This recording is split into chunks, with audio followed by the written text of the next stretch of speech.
game is an amateur game. I mean, the professional side of it, there are idols and heroes and fun to watch them play. But I mean, if it wasn't for amateur golf, there would be no golf. On a nice day, it's very scoreable, and you go play it on a 15, 20 mile an hour day, and you're hanging on to your pants. And I think I love that about that style of golf, link style of golf. You have to remember, when you play a golf course and you're out there for 4 hours or whatever, you're only hitting a ball for 15 minutes of that. So there's a lot of time to look around. Hello to all of you listeners, and welcome back to a Top 100 Golf Courses Top 100 Clubhouse podcast. I'm here with Jasper, as you can tell. We're going to be talking about Jasper's recent journey or week. Was it a week? Yeah, a week. Yeah, a week in New Zealand. A week jaunt to New Zealand, which makes a lot of golf nerds very jealous. And rightly so. So where have you been? What have you been up to? Hit us. Right. So just for context, it's not just a single week to New Zealand and then back home. So usually in the winters, we try and make it down. We've got family that lives in Brisbane, Gold Coast, and try and come down here usually for Christmas and New Year's, spend time with them. So works quite well with they having summer when we have winter and vice versa. So it's a nice place to be for that time of the year. Yeah, on the way we basically try and stop off somewhere, whether that's somewhere in Asia or New Zealand. This is the second time I've been, and we've got friends in Auckland, which makes it even better or easier and cheaper, which is always good. So yeah, in a lot of ways, it helps with jet lag. Now, getting to New Zealand is a bit of a trek, but once you get there, it's almost easier because you're on the plane for close to a day, like 20. I think this time it was London, Singapore to Sydney, and then Sydney to Auckland. We have done it the other way, where we've gone London. Feels like a bit of a Z. It is, yeah. So, but it was the shortest. It was the shortest length of flight overall, but no real layovers. So I think it was like 23 hours, which is a long time on the plane. But anyways, if you pick a good airline, then that makes a big difference. So, like I say, we have gone the other way, where we've gone to America. I've got family in California as well. So London to LA, and then LA to New Zealand, which is probably a bit of an easier one. And then if you can break up the journey and play golf along the way, then that always helps. But this time we ended up in Auckland. So yeah, love Auckland. Beautiful city. It's got a really good vibe. It's a new city, harbour. It's kind of on the north end of the North Island. So New Zealand as a country, kind of two islands, north and south. That's the main land masses. And most of the golf that you're going to want to play if you're traveling that far is on the North Island. So when we arrived, I went to the Royal Auckland and Grange Golf Club. So that was literally the next morning. Kind of, we got in mid to late afternoon, bit of a kip, and then straight up early the next morning. I think we were out by about 7 and played 18 holes at Royal Auckland and Grange. So it's a bit of an awkward name. So effectively the two golf clubs that have just merged, and then they've redone, I think 36 into 27. And Nicholas was in charge of that. So I haven't played a lot of Nicholas. And I would say it was probably the right course to kind of knock the cobwebs off, if you will. It was an interesting one. I've never played well off a plane. I honestly don't think I've ever struck a ball well off a plane. How'd you play? I actually played really well. I mean, I definitely had jet lag. I had jet lag, and it kind of felt like I had like about 3 pints almost. It's kind of what it felt like. It is like slightly buzzing. But yeah, actually played all right. And I played with I played with 3 members, and they were all in their late 70s and early 80s. And they were absolutely brilliant. They were great company. The greens were actually, for shaping, like the golf course itself was pretty good. as far as but the routing, it's a slightly awkward piece of land. Obviously, 2 golf courses, 36 into 27, and some of the routing is kind of just back and forth over similar ground. So I think it was a really good one to start with, because conditioning was great, practice facilities were there, and it's kind of like you want to get one out of the way before you move on to something like kind of bucket list, if you will. Yeah. Well, out of interest, you said why it was awkward piece of land. Why, from a shaping point of view, was it an awkward piece of land, or why would it be an awkward piece of land? So it's got like a couple of kind of rivers running through it / mangroves. So although it's on a larger piece of land, a lot of it's unusable, and it's the same thing as what you see a lot in Wales or even around the UK. There's a lot of golf courses that, if you had 9 or 12 holes instead of 18, like, it'd be a really, really good piece of a really good golf course. But when you've got 2 clubs coming into one, you can't really go down to 18 holes because there'd be no time for anyone to play. And it's a really busy club. Okay. So I think what I found was the golf course as a whole, like, if you just took the individual holes and you played them in a straight line, like out and back on a typical links, you would think, oh, it's pretty good. But in a parkland layout, routing is almost more important, because you're effectively playing beside the holes that you've just played, and you're kind of like out and back, out and back, out and back. And because of the landforms, because you have that routing, and because of the landforms that are there, so there's like these creek beds that run through the property. It's kind of like you tee off over a creek bed and play to a green, and then you play back parallel along the flat bit, and then you hit an approach shot over the creek bed, and then you do it again and do it again. So it's just the way the land was, and I think the necessity to get 27 holes probably meant that the routing had to be what it was.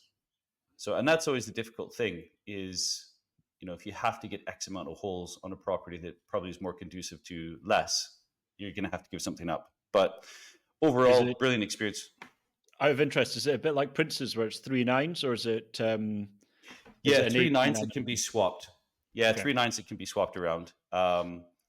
And yeah, they're individually. There's like the third hole, the opening third hole was really, really good. Kind of like a really kind of upturned saucer green. And like you say, individually, if you just played those 18 holes, like, really good golf course. But I think it was the perfect way to start the trip. You got your boots on the ground. It kind of gave you a way to loosen up after you've been on a plane for a day. And if you didn't play necessarily well, you probably didn't feel like you missed a lot, simply because, you've got some big ones coming, and you want to play well on those ones.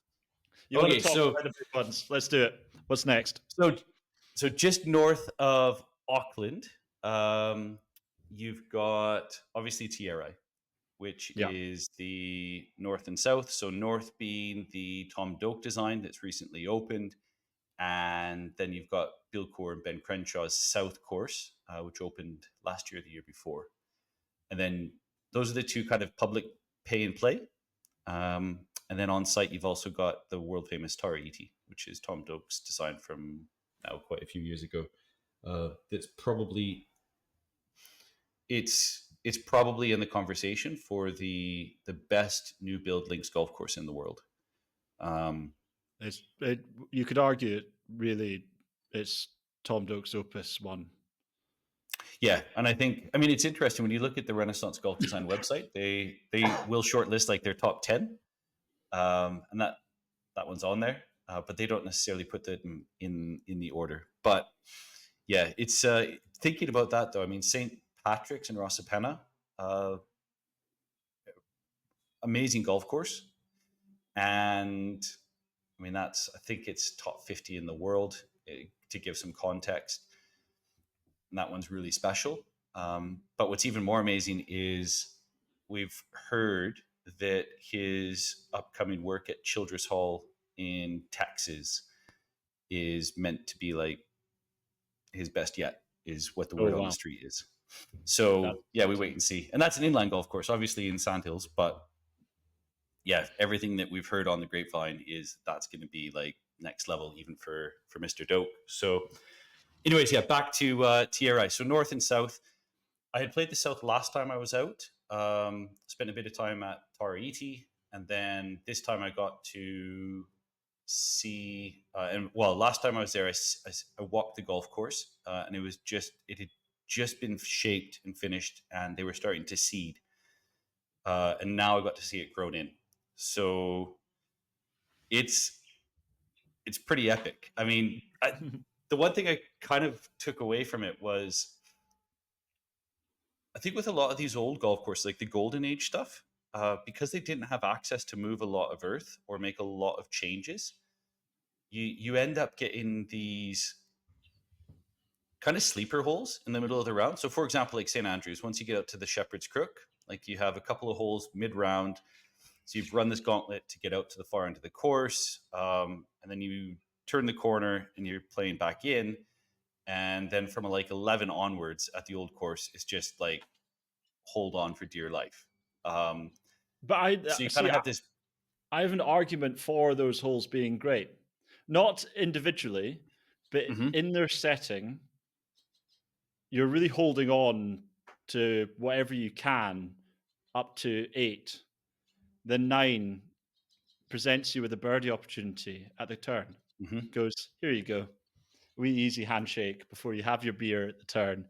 And then you go to have your beer and you're happy, you're jolly because you've just got a birdie. And you're like, oh, now I'm going to smash the back 9. Obviously, I've just got a birdie. Yeah, yeah. And then, Birdie and then and a 10, beer. and then 10 gives you another opportunity at 320 or whatever, just with slightly more interesting green. Well, not slightly, way more interesting green. And then you get pumped again for 7 holes. So it's And, I argue I do think that they get a bad rep for the quality of where they are in a routing and that deserves kind of. yeah, and I think that point's really astute because at the end of the day, and I guess that, yeah, similar to the point is that you can get these individual holes that play or serve a bigger purpose than simply just, is it cracking golf course architecture? Is it like the pinnacle of strategic design? Is it everything we want to see in a golf hole and more? And the answer is probably not.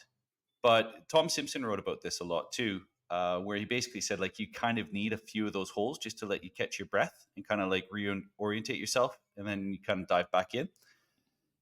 And it must be really difficult. Like when you get a piece of prime real estate and then it's like, hey, I have to lay out or find 18 holes. And then you build those 18 holes. Like, which ones are you going to make that are like kind of the breather holes? Because I think that's what I found is that on a lot of these new build golf courses that are so highly regarded on such great pieces of land done by absolute masters of their craft, like which ones give you the breather? And actually, like you play the course and you kind of walk off, and not that you're tired or like it's not that at all, but it's almost like wow, from like 1 to 18, every hole has been amazing, and that's like, yeah, it's an I interesting concept, and I think it's helped me to appreciate how important those breather holes actually are. I've used it as a wine as an example, obviously because of my past, but I've talked to people about Royal Liverpool, Hoylake, Mm-hmm. and I describe Hoylake as being like a fine Burgundy, where it's all about subtlety. It's all about a marriage of 3 different flavor profiles with your aging notes, your barrel notes, and your fruit flavors, and then trying to find those. And it's all about subtlety, but it's still world class. But then having a big, bold, heavy Shiraz that you have at somewhere like Trump International or Trump Scotland, sorry, or whatever they call it now, I don't know. Just getting almost your mouth getting beaten up for the whole experience doesn't mean it's a worse wine, doesn't mean it's better than the other. It just means that there are different flavor profiles for different people. And Yeah, it's about appreciating both. and that's I think this trip, it allowed me, having been and then being able to come back and experience it again, kind of like the second go. I think when you play things for the first time, everything's new and exciting, and you can get a little bit like blown away just by the whole experience, especially at a place like Te Arai, because it is special. I mean, all the new modern buildings, they've got like the best of everything, the food, the drinks.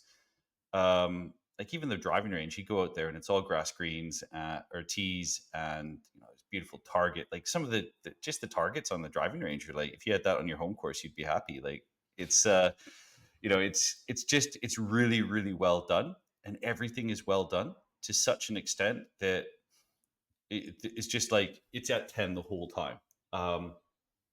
So yeah, Te Arai North was really really good. I haven't been able to like really sit down and ponder like where would I put it. But I think that's the other thing too in context, like even with the rankings that we've put out. That's the Core Crenshaw one. So the north is Doak's new one, and then the North south is Stokes Core one, sorry. Crenshaw's. Yeah. So yeah, I think the reason why sometimes, even with our rankings, there's a propensity towards putting new golf courses a little bit higher than the golden age stuff is that like 120 years from now, like how will tree management look at Te Arai? Hopefully it's exactly the same as it is now. Well, But I've heard stories about that place that it's almost impossible to lose a golf ball.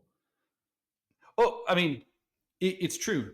Even the like when you get into the dunes, I mean the fairways are so wide on the north, like you really have to flare one badly to even miss the fairway in a lot of spots. But yeah, yeah. Actually, I did lose one ball. I think yeah, it was my opening shot on the first. Good And start. Breakfast. so I talk about warming up at Royal Auckland and then go and do that. Yeah, so no, I like hit my shot, and there's myself and my partner and the play and the other playing partner we had, and like no one saw it.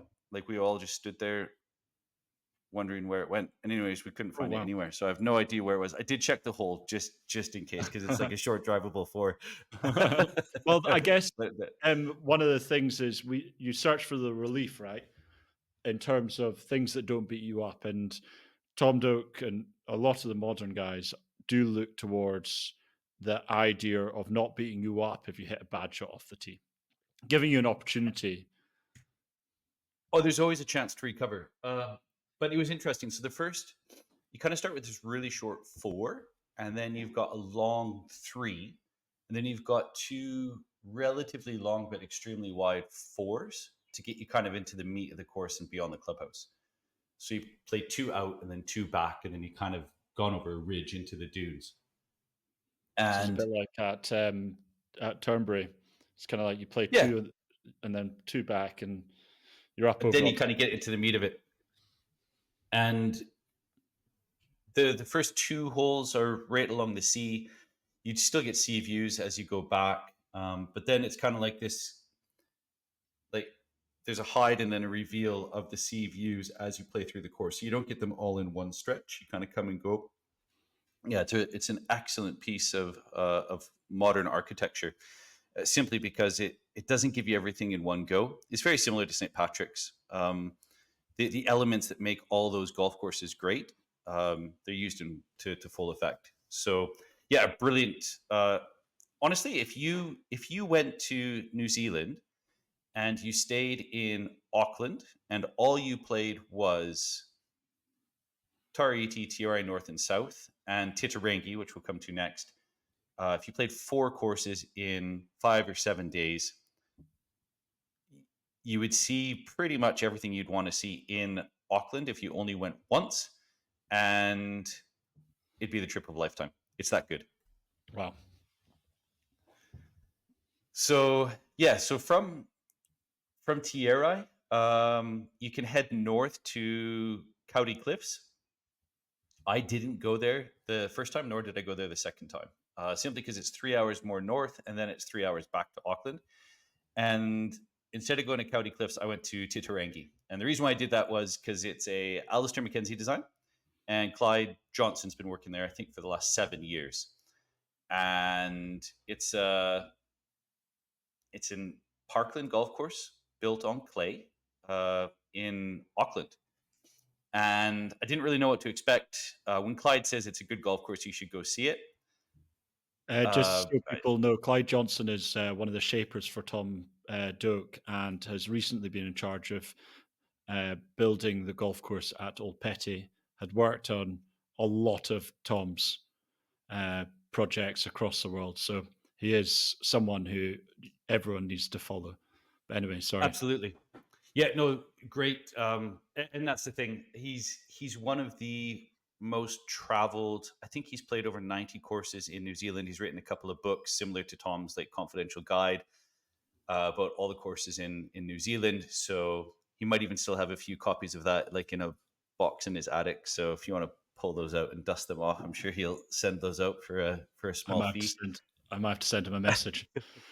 Yeah, no, it's so he's been around, but when Clyde says, yeah, it's worth going to see, he's been to a lot of golf courses that probably aren't worth going to again, and he's got he's obviously very, very good at what he does, and he's very well traveled. So if he recommends something, then it's usually best to listen. So Titirangi, I would say the greens rivaled for me a lot of what you would see at Pasatiempo. So if you can't get to California to play Pasatiempo and you're already going to New Zealand, I would say for sure stop in at Titirangi. Again, it's 18 holes on a compact piece of land. You cross the road a few times. It's similar to New Zealand in the sense that you cross the road a couple of times, or Warpliston. You kind of cross the road, well, even Royal Melbourne, where you cross the road to get to another parcel of land, play a couple of holes, and then you kind of come back and forth. So it's a unique experience that way. It's tight, but not ridiculously tight. It doesn't feel claustrophobic, although there is actively tree removal that's going on, has gone on, and will continue to go, and that will just make it better. But it's a pretty severe piece of land. But the routing and some of the holes, especially with the elevation changes, it's a really good study in how a master would use a piece of land that severe, route and find golf holes, and then put green sites on that land and still make it work really, really well. I jump? I'm not saying it is Augusta, but it is. Do you reckon it's got the similar vibes to what Augusta has, where it's cool greens, wild piece of property, and well routed to match that? Yeah, I think that's fair. There was definitely similarities more to Pasatiempo than there was to Augusta, but Augusta in places is severe, but it's almost like it's this really long kind of like hillside. So really long inclined slopes. So I would say that the elevation changes at Augusta are probably a little bit bigger, but at Titirangi perhaps a little bit more severe. Okay. So everything's just a little bit smaller. But I think that's maybe one of the things. Now, having seen a little bit more of Mackenzie's work, like what made Mackenzie so good. Seeing a lot of his work in the UK doesn't inspire a lot. I mean, you've got All Woodley, Moortown, Hadley Woods coming on again with Clyde's work there, and then Clyde's work at the other two as well. You've got Cavendish, which are kind of round out the top four in the UK as far as Mackenzie's work. But there's nothing there that you would say, hey, based on this, I think you're probably going to have on your hands one of the greatest architects of all time. Whatever he found in Australia, New Zealand, and on the west coast of America was pretty special because like his work just hits a whole new level. Whether that was the foremen that he had on site or, he just figured it out by then, I don't know. But yeah, I would say that the Titirangi, definitely punched way above its weight. I was thinking it was going to be kind of a cute little Parkland course, and it was cool to see a Mackenzie design, his only one in New Zealand. And it was just going to be one of those, we'll see it and say I've done it. But if I was planning a trip back to Auckland that included Te Arai, north to south, Tairiti, I would put Titirangi in there too. And I don't think that it would be that far off. Obviously, it's It's not as good as those other three, but it's fun to play, and the greens are spectacular. So yeah, it would be definitely part of that trip if I was only going to Auckland. What's so? What was after that? What was next? So that's when it starts to get interesting. So you got to put a few miles on the clock. So New Zealand it's actually it's not a massive country, but it does take, it's like going to Norfolk from London. Like, Yeah. you know, it's like 120 miles or whatever it is. But you kind of do the first 40 really quickly, and then it like takes you 3 days to do the last 80. It just seems like You may as well walk it. things slow down. Yeah, it's almost like that. So it's not quite that bad. The motorways do run out kind of just outside the major urban centers, and you're onto the equivalent of a B road. The first time that we drove it, obviously, all the scenery changes really quickly. You kind of go from like high desert altitude into rainforest type stuff down onto the coast. There's mountains and volcanoes, and there's all sorts of stuff. So the first time you do like a 6-hour road trip, it's interesting because it's fun and you've never seen it before. I think if you had to do it every week, you'd probably get tired of it. But anyways, we went down to what I think was probably one of the best golf experiences I've had in a long time, and that was Waverley. So Waverley is like this 18-hole just oasis of pure golf. It's interesting. As you drive down the coastline, you're kind of a few miles inland, and you look out the window, and there's just dunes everywhere. And you like it's like going through Scotland or going through the Highlands, and you just see these pockets of dunes, and you think there's got to be golf there. And then you see the sign, and it does say golf course. And there are so many of these like little places where there's these little kind of towns that had 18-hole golf courses built on this amazing dunes land, but just completely overgrown with trees. Oh. And if they could get a handle on the trees, I think there would be so many great little golf courses on that coastline because it's absolutely brilliant land. But Waverley is that one exception. Waverley is just special. They've been able to manage their trees. They don't come into the plane lines at all. And it's built on this really unique black sand. So you're playing golf on this kind of rugged dunes land with these open sand scrapes with black, I don't know, it must be volcanic of some description. And there's about 200 sheep on the golf course, and it's just perfect. It's a great golfing experience. I would say it's probably the most Scottish golf course that I've been at. It's just in New Zealand. And what I mean by that is it's an honesty box. You show up, you write out your green ticket, you put it in an envelope, you push it through the wall, and then you go and play. When we rolled up, there was three members there and the greenkeeper. They didn't know who we were. We literally rocked up in our car, and before we got out, one of the fellas barefoot walked out with 2 cold beer and basically just said, "Welcome to Waverley." And that's how it started. So, I mean, even if the golf wasn't brilliant, which it is, it was an amazing experience. So we got in, we started chatting with them. They were watching the horse racing on the television. It was kind of like this honesty bar as well. So they just had this massive fridge full of cold beer, and you just have a box. You take whatever you like, and then it was like, you know, the really posh golf clubs now. They have these, what do they call them, like refreshment stations where you kind of walk in and you can take whatever you want, and they've got everything. Yeah. That's what Waverley was in the clubhouse. It's just that they had one type of beer that was really cold in one fridge, and you could take whatever you wanted. And it was like, I think it was $2 Aussie or $3 Aussie for a beer. It was like, it was nothing. So like £1.50 or something like that. I bet you it's a member takes the honesty box, takes it down to the local Tesco or whatever the equivalent is, just fills up, right? Okay, carts it back, chucks it all in the fridge, and then the honesty box change goes ready to go. Ready for the next one. So it was a really good setup. I think, so when we walked in, we had left Auckland early that morning. We got there about 3-4 in the afternoon. We had a couple of beers with the local members, chatted with them for a bit. And and then had a couple of bags of peanuts and a chocolate bar. I think so. Like, paid our green fees, and it was like £25. It was just you kind of like, guys, I think I should be paying you more simply because like it just feels wrong to not pay, to only pay this much.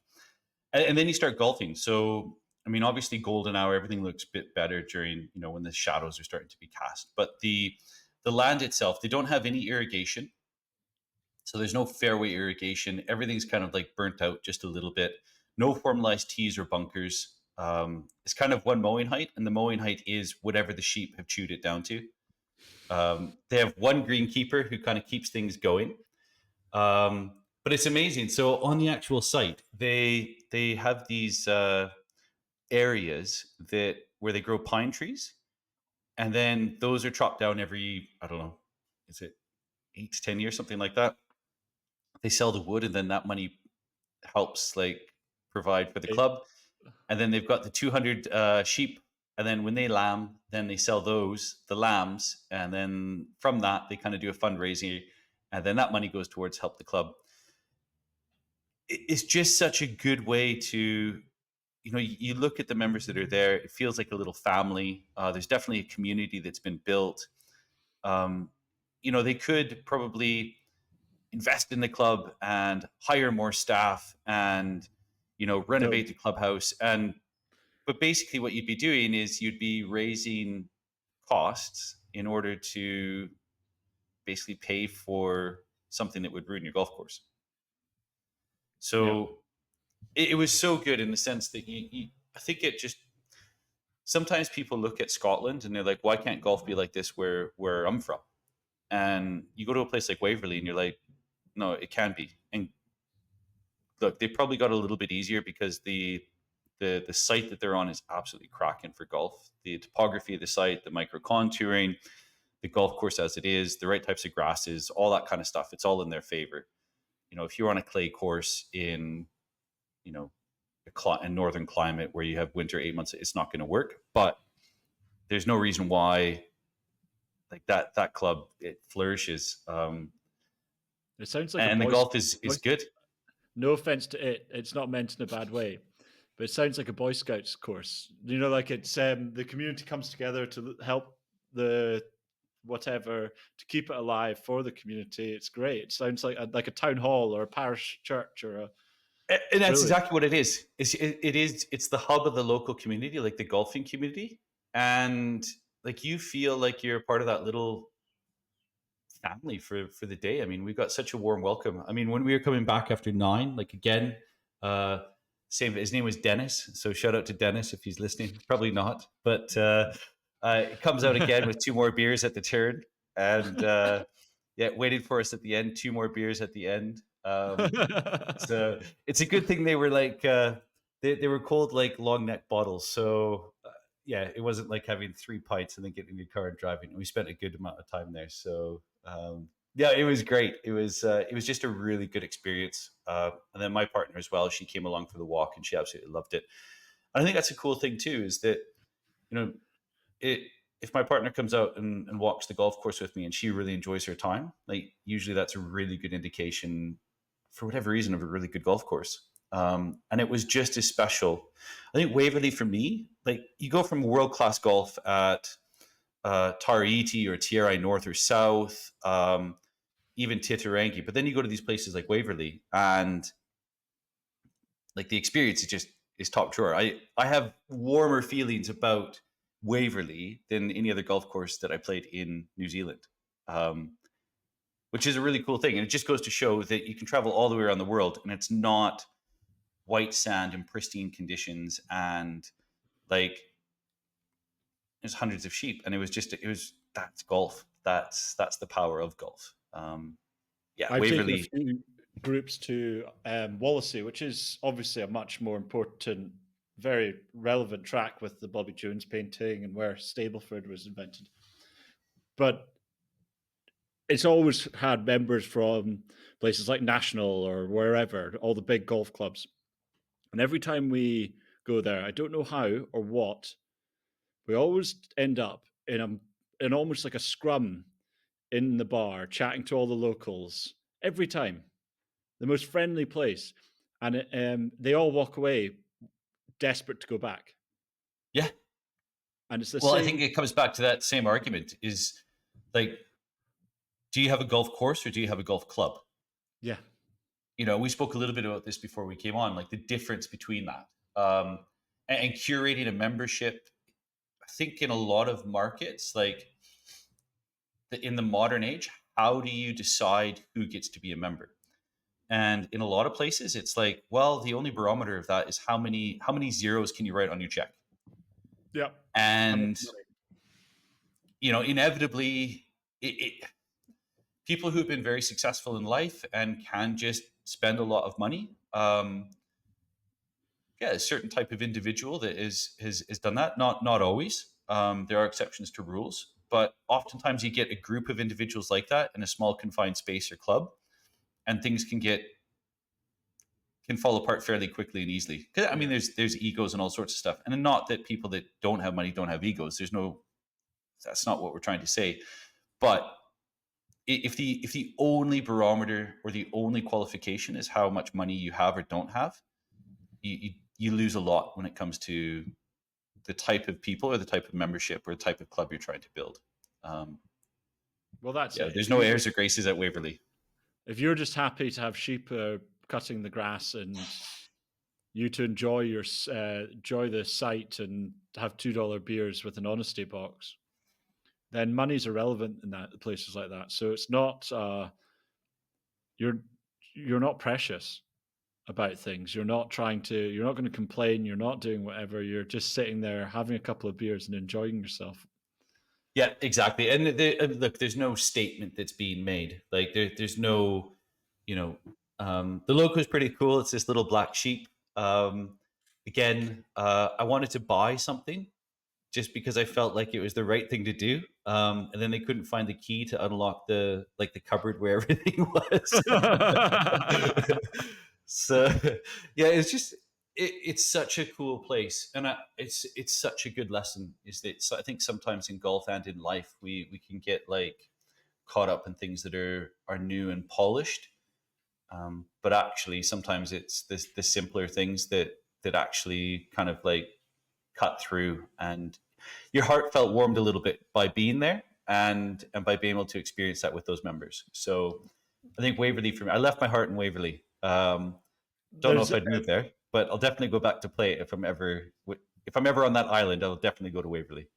There's I know it's a different country, but as an analogy, it seems fitting is the bar in Crocodile Dundee when he's in Australia. It gives me that kind of vibe. It'll be nicer, but the same kind of everyone's talking to everyone. Everyone knows everyone. Everyone's having a beer around each other, and like everything's cheap, and it's only got one option. It's brilliant. Yeah, it's a it's great environment. Yeah, it was really, really fun. So, and the best thing about Waverley is that once you make it as far as Waverley, it's only like a couple of hours more to get down to Paraparaumu Beach. And there's going to be some Kiwis that come on and say I'm not pronouncing that properly.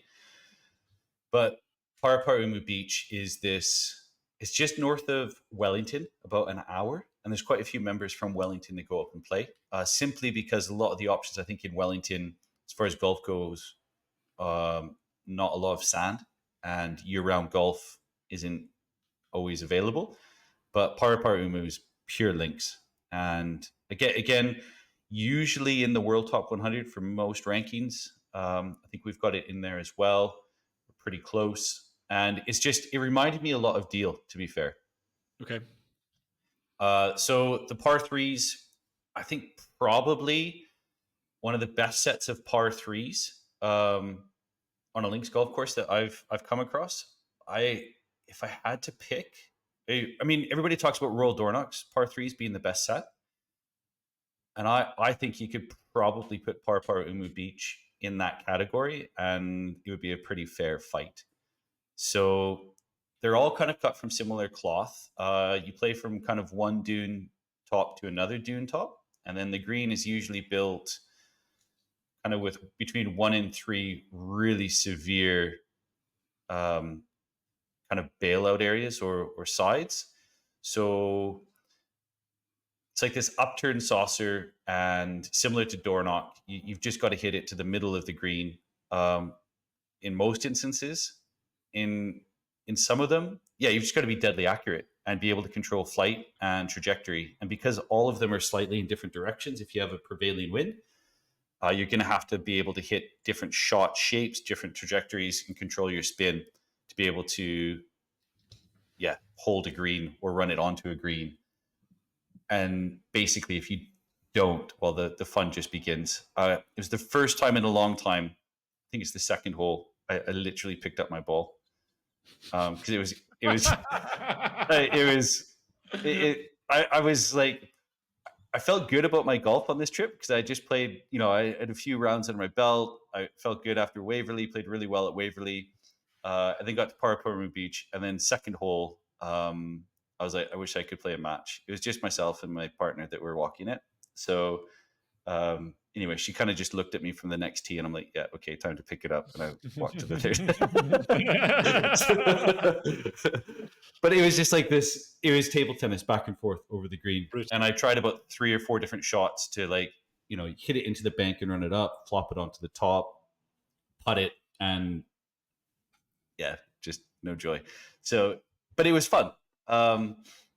It wasn't too severe. It was just I didn't have the shot, and I left myself in some really precarious situations where, again, playing it a second time. From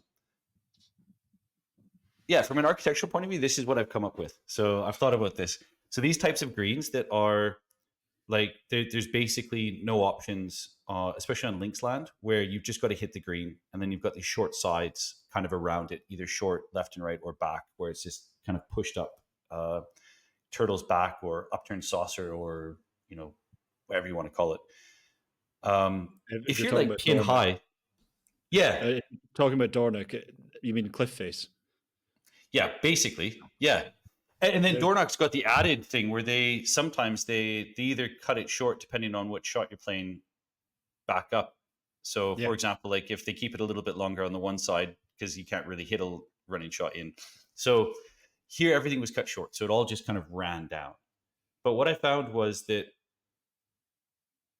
the genius of it, I think, I'm still trying to figure it out, but this is what I've come to so far, is that if you hit it pin high, so let's say it's 150 yards, and you hit your 9-iron, and you're at 145 to 155, if you're hitting a shot to a very narrow green from that axis, and you've basically got to hit the perfect shot, what ends up happening is that you end up just hitting it a little bit long or a little bit short, and it rolls back down to you, or you hit it a little bit long and it goes over. But you almost have to play to the front of the green or the back of green, take 2 putts and move on. So if you miss the green, you could probably get yourself down in 2 and guarantee yourself a bogey. But if you try and be a hero, you're probably looking at like 6, 7, 8 or worse. So what I ended up doing on some of the other holes was basically taking a club less or a club more, and basically playing it to the front or the back of the green, and then trying to 2-putt down for par, and that seemed to work a bit better. So top tip, if you're playing Paraparaumu, Royal Dornoch, if you're good enough just to hit it in the middle of the green, just do that. If you're like me, don't try and hit it pin high and then hit it across the axis of the green. So anyways. I've got an uncle who used to be, still plays a bit, but is getting on a wee bit, but used to be a very good golfer and played everywhere. And he said the secret to being good at links golf is good at par 3s and links golf is the majority of them have got nothing at the back of them. In terms of the UK, that was I mean, I think that would serve you pretty well here too. And the thing that kind of upset me a little bit was we have a hole like that at Royal Worlington too.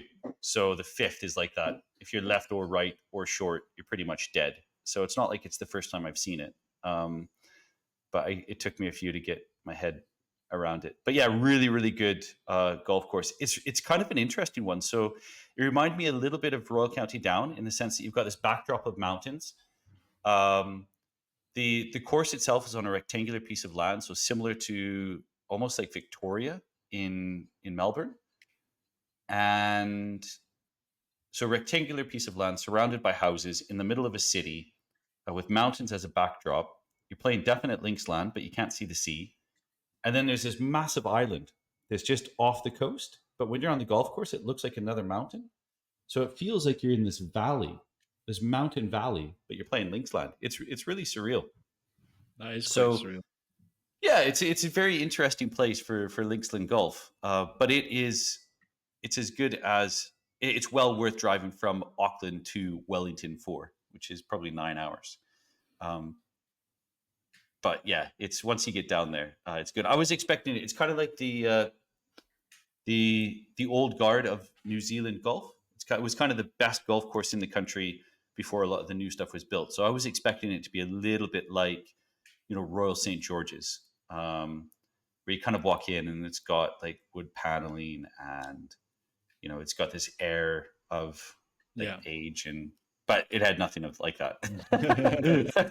it was really laid back. I think that's the thing. I don't think I've But seen New any of Zealanders that. as a whole, New Zealanders as a No. whole are just laid back people. Yeah, really, really chill. And so yeah, it was like there's no formality. Yeah, it was just completely different. I don't think they have many like jacket and tie evenings. It definitely didn't feel like that, and everybody was just really, really excited to be there and play great golf. So yeah, the captain's not putting a red jacket on. no, not anytime soon. I don't think so. So Paraparaumu Beach was a great golf course on the south, and then from there, I think you've got two options. You can go basically right up the gut of the country, back straight north, and then you go to Lake Taupo, I think is what they call it. Spelled Taupo. And around there, you've got Waireki, I believe, and then you've got the Kinloch Club. Again, Kinloch is a Nicholas design, meant to be very, very good, but I didn't stop and see it. The other option is to go to the east coast from Wellington or Paraparaumu and go to Cape Kidnappers. And Cape Kidnappers obviously it's kind of a bucket list experience. It's a World Top 100 course, Tom Doak design, and it's the one with like the fingers with like 400-foot cliffs that drop into the sea. It's probably and they the are most sheer famous drops. golf drone shots in the world come from that place. Absolutely, and it is surreal. I mean, when you play it, the wind just buffets you, and I mean, there are places on that golf course where if you took one wrong step, like they would never find you again because you would be at the bottom of the cliffs. I mean, it's incredible. Yeah, and I think it's more of an experience in the sense that, like, you look at that piece of property and it's a marvel that they were able to put a golf course there and make it work. So it's one of those things where they've been able to engineer great golf on a really severe property. And I think Angela's done quite a lot of work with the greens there in the last few years. So that's definitely worth going to see, especially if you're going to New Zealand once. So yeah, that's the North Island in a nutshell. Te Arai North South, Tariti, Titirangi in Wellington or in Auckland proper. Waverley, I think, was like it was the best experience. I think it was. It seems crazy to say that Waverley is like that good when you're talking about these other world class golf courses, because you've got legitimately 5 on the North Island that could be in the World Top 100, and no one could really argue with that. And then you've got like this. It's literally a cow track. It's just it's so good. But I would say that if you go to the North Island in New Zealand and you don't see Waverley, you're definitely missing out. Some people won't get it, but that's fine. Yeah, but it's like don't say you don't like oysters if you've never had an oyster. Exactly. Yeah. And if you like Scottish golf and everything that makes Scottish golf good, like pure, proper Scottish golf, it reminded me a lot of the courses on the west coast of Scotland, which, again, most people just don't go to. But if you get a chance to go to the west coast of Scotland or to the inner and outer Hebrides, a lot of these little golf courses that are just community run, they've got like livestock on the course, and just it's the right temperate climate with the right ground conditions and the right grasses, and it doesn't take a lot, and it's just great. So, yeah, New Zealand. I think now that I've seen New Zealand, I've seen those courses. There's always talk about Tom doing a second course at Cape Kidnappers. So I think publicly that's been spoken about, and he even wrote about it in his book Getting to 18 that he'd like to do a second course there. So he's done a routing for it already. So until that happens, or there's another big course that gets, then I'll look further afield. But yeah, New Zealand is definitely worth going to if you've not been. Well, thank you very much, Jasper. I think we probably should call it there. And if you have any comments, or anyone has been to any of these places and feels like what Jasper said has spoken to them and want to go, just anything, contact us, get in touch. We're official Top 100 on Instagram, or there's a Facebook page. There's loads of different things you can do. Comment on the video. Do what you want. Just get in touch. We want to have a chat. And that's us from Top 100. Thank you very much. Thank you.